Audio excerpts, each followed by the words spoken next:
So guys आपको एक बारी फिर से स्वागत है हमारी डेली रेसलिंग एपिसोड नंबर 936 पर। और आज जरा सी चीजें शुरू कर लेते हैं एक दुखद खबर से, क्योंकि रेसलिंग के लेजेंड केविन सुलेवन अभी 9 अगस्त 2024 को at the age of 74 expire हो चुके हैं। दुनिया भर से उन्हें ट्रिब्यूट मिल रहा है, हर कोई अपने तरीके से प्यार जता रहा है। एंड वैसा ही कुछ द गेम ट्रिपल एच ने भी किया। एंड अभी एक ट्वीट करते हुए वो बोल पड़े कि केविन सुलेवन से यूनिक माइंडसेट आज तक आया ही नहीं डब्ल्यूडब्ल्यूई इंडस्ट्री में या रेसलिंग इंडस्ट्री में। वो एक अलग ही पर्सनैलिटी थे, उन्होंने बाउंड्रीज को पुश किया हमारे लिए एंड कुछ ऐसे कैरेक्टर्स को इंट्रोड्यूस किया जो आज भी रेसलिंग में धूम मचा रहे हैं। उनका पैशन, उनका प्यार रेसलिंग के लिए देखते ही बनता था। मेरा प्यार और ब्लेसिंग्स उनके परिवार के लिए कि वो जल्दी ही इससे रिकवर भी कर पाएंगे। एंड इतना क्या कर वो शांत हो गए। And for those of you who don't know, Kevin Sullivan एक मंझे हुए रेसलर थे। WCW में तो आप उनका काम देख ही चुके होंगे, और नहीं है तो यूट्यूब पर देख लेना। And last to last month उनका एक खतरनाक एक्सीडेंट हुआ था जिसकी रिकवरी शायद नहीं हो पाई, और हमें ये बुरी खबर सुनने को मिल गई। सो ऑल द बेस्ट है उनके परिवार के लिए, और बहुत सारी ब्लेसिंग्स है कि ये दर्द झेलने की उन्हें शक्ति देंगे। #Rest in peace. बाकी वीडियो को एंड तक पूरा देखना है आपने। एंड नाउ आप देख रहे हैं रेसलमैनिक्स एंड सब्सक्राइब करना तो बनता है। वेल द मेगा स्टार भले ही अब यूनाइटेड स्टेट चैंपियन बन चुके हैं, लेकिन हाल ही में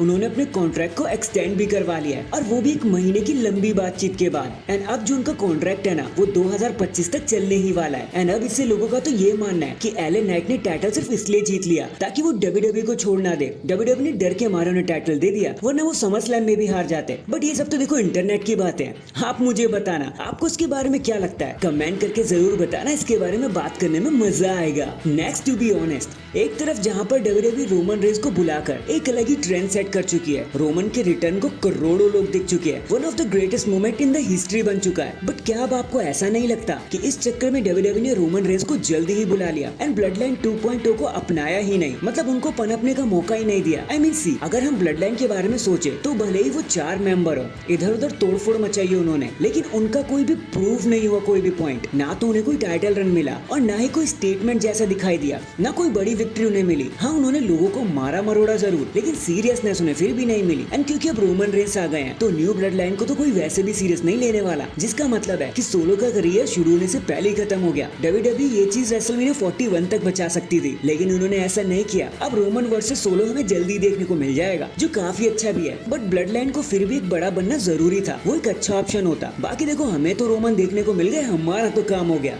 #रोमन एम्पायर। इसके बाद फाइनली बॉबी लैशली ने अपनी कंडीशन पे एक कमेंट कर ही दिया। देखो, हाल ही में उन्होंने एक इंटरव्यू दिया था जिसके दौरान उनसे पूछा गया कि भाई आप तो इंजर्ड हो गए थे, आपको इसके बारे में क्या कहना है। तो बॉबी ने कहा, सुनो, फ्रांस में एक मैच के दौरान मैं इंजर्ड हो गया था। Okay, it's fine. मेरे डॉक्टर ने मुझे कहा कि मैं 6 महीने तक पैक हो गया हूँ। फिर मेरे थेरेपिस्ट ने कहा कि बेटा तुमसे नहीं होगा। बट तुम्हें पता है, मैंने ये सब सोचा ही नहीं, मैं डिफरेंट बिल्ट हुआ हूँ। एंड कुछ हफ्तों के अंदर ही मैंने अपने ब्रेस को उतार फेंका और वर्क हार्ड करना शुरू कर दिया। एंड सी, अब मैं एकदम ठीक हूँ, लड़ने के लिए एकदम तैयार। बाकी लेट्स सी आगे फ्यूचर मेरे लिए क्या लेके आएगा। और इतना कहकर बॉबी लैशली शांत हो गए।